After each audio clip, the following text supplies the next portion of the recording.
Hey guys, so I just wanted to put my Blackberry Priv up against my Note 5, checking out how it compares in terms of the speed and performance. So as you may know, we're getting the Snapdragon 808 versus the Exynos 7 series in the Note 5. So we can see how they compare. Just going to boot them both on at the same time, and it should be interesting to see how it does compare.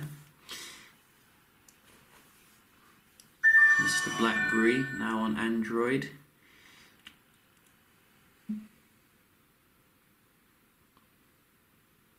I definitely think the Priv looks nicer than the Note 5 from the front. If you ask me, it just looks more cool. Gives me the edge kind of feeling. So we are all up to date here on the Note 5. Still haven't got rid of that. I don't know why. I think it's probably because it's like Korean model, and you know, it's wondering what's going on. Doesn't know why it's here. But you can see we are all up to date as well on the Priv as well, and we can just make sure everything's closed down. So we can just start off here seeing how they compare day to day, and then we'll move on to the multitasking and open up some games as well. So let's open up some of these basic kind of day-to-day apps. And straight away the Note 5 seems to be out in front.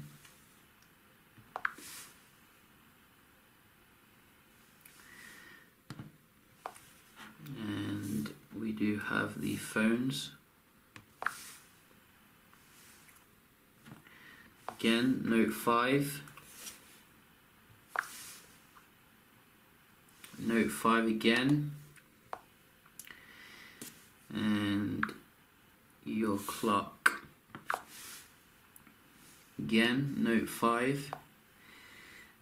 So very clear cut here, I think, which one is dominating, and maybe it's all that security detect stuff. You know, it does have to process all that encryption and all that stuff. So we can just have a look at the games as well. Whoa.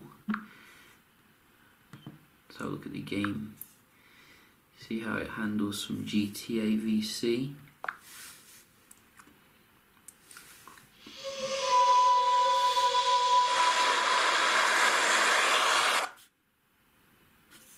So I think the loading was a bit quicker here on the Note 5. Just going into it.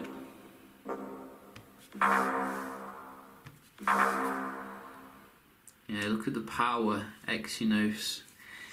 So that is the Exynos beastly power here, I think. And I think we do have another game as well. Maybe.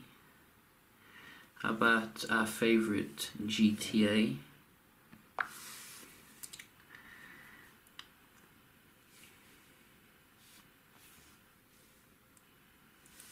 Again, I'm seeing the Note 5 here.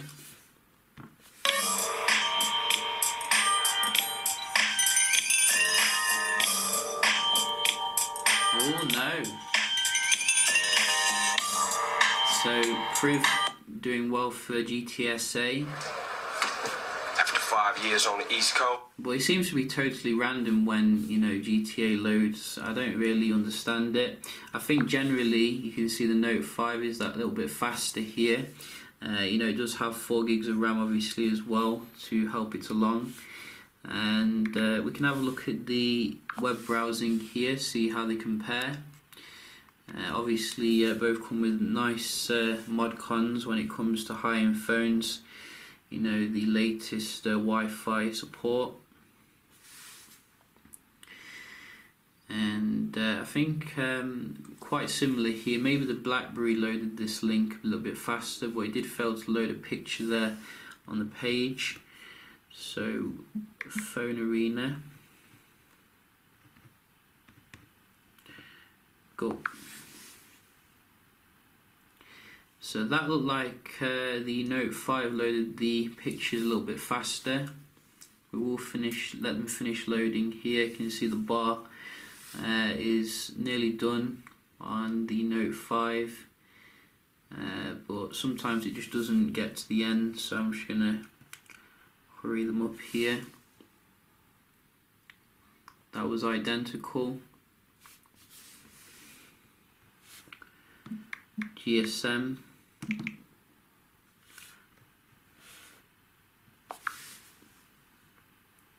So a little bit quicker here on the Note 5e and Daily Mail.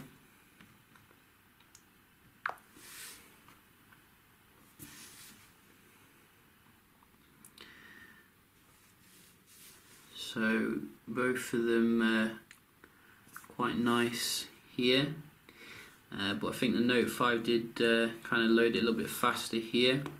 You can see the pinch to zoom here, about the same for the pinch to zoom.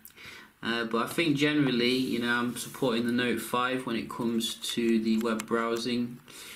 We do have to be strict here, and we can just finally move on to the multitasking. Maybe the Priv can dominate here. So I'm just going to open up some. That's a point for the Priv there. Did see a reload. Still haven't fixed these reloads. Look at that, 4 gigs of RAM. How much do you need? So the Priv's definitely in front on this round. Look at that. Shameful, Samsung.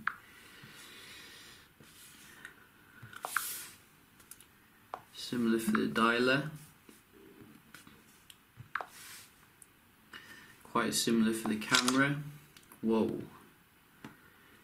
See, it also takes pictures by itself. This Note 5 is really creepy. I might have to replace it. Shit. Didn't think they'd ever let him out. He kept his head down. Helps people forget. People will remember soon enough when they see him walking down. So you can see it kept the game in memory, which is very nice. And GTA SA. It was time to go home. So clear victory here for the Priv at last when it comes to the multitasking. Very nice indeed in terms of the performance, and you know, I think generally the Priv is the better kind of built device really. Going off topic a little bit obviously, but it just feels much more solid generally than the, you know, Fingerprint Pro Note 5 here.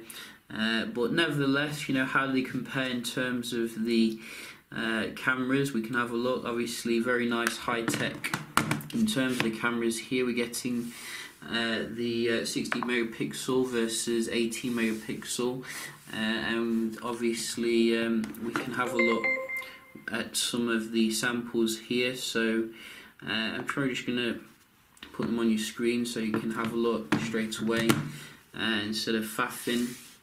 And basically, like some of the other comparisons with high-end phones, I'd probably rate the Priv just below like the top tier at the moment, if I'm to be honest.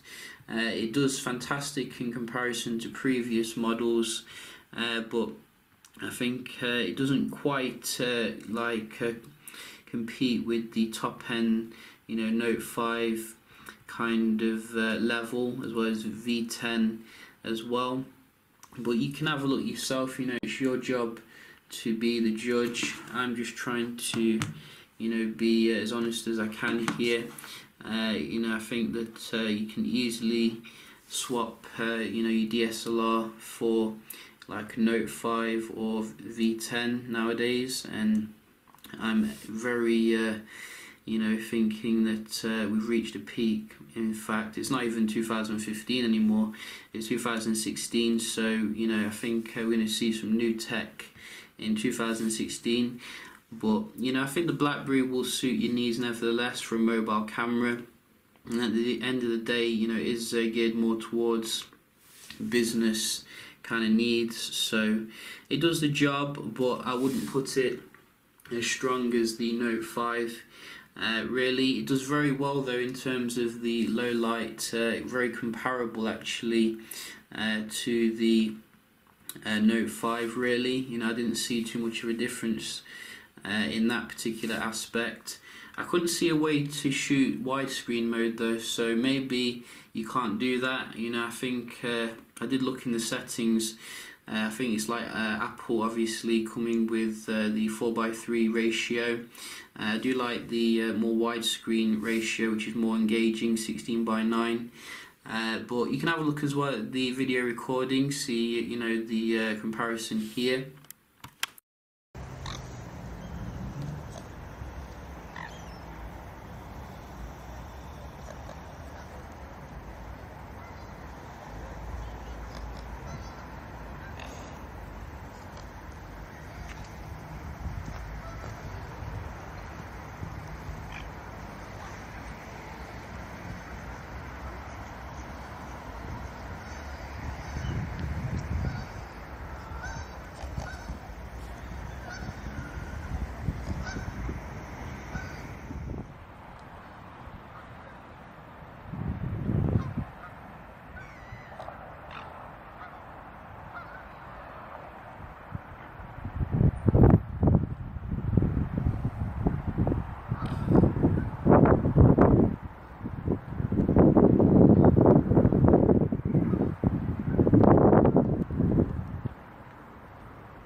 So as you can see, I think that the zoom level on the Note 5 is still class leading, and still a little bit better here than the Priv when it comes to the video zoom. But in terms of the actual quality, both of them are roughly comparable really. So you know, I think generally you can see that the Priv does score a point when it comes to multitasking, and that could be good for, you know, productivity, so like you're editing documents, you know, doing your emails. You don't want things reloading, which is what you're going to get with the Note 5. Very annoying that Samsung's not fixed that yet. But everything else in terms of the app opening, you know, the camera, I think the Note 5 does kind of dominate here. Obviously both of them leveraging their own kind of advantages as well with the S Pen on the Note 5, but a bigger battery still on the Priv. Both of them have Super AMOLED displays, and I think generally the Note 5 is a little bit brighter when it's outdoors.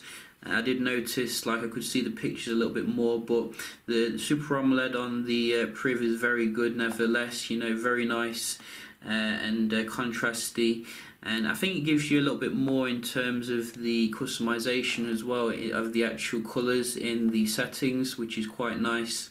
And I think also Blackberry has done quite well when it comes to adding neat little features like this edge feature, as well as the security features, which is pretty awesome.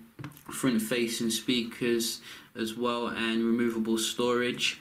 So you know, there are some advantages still to go for the Priv, but you know, I'll leave that choice up to you. Yeah, hope you enjoyed this little comparison. I will be comparing with some other handsets as well. Yeah, I'll see you in the next one. Cheers.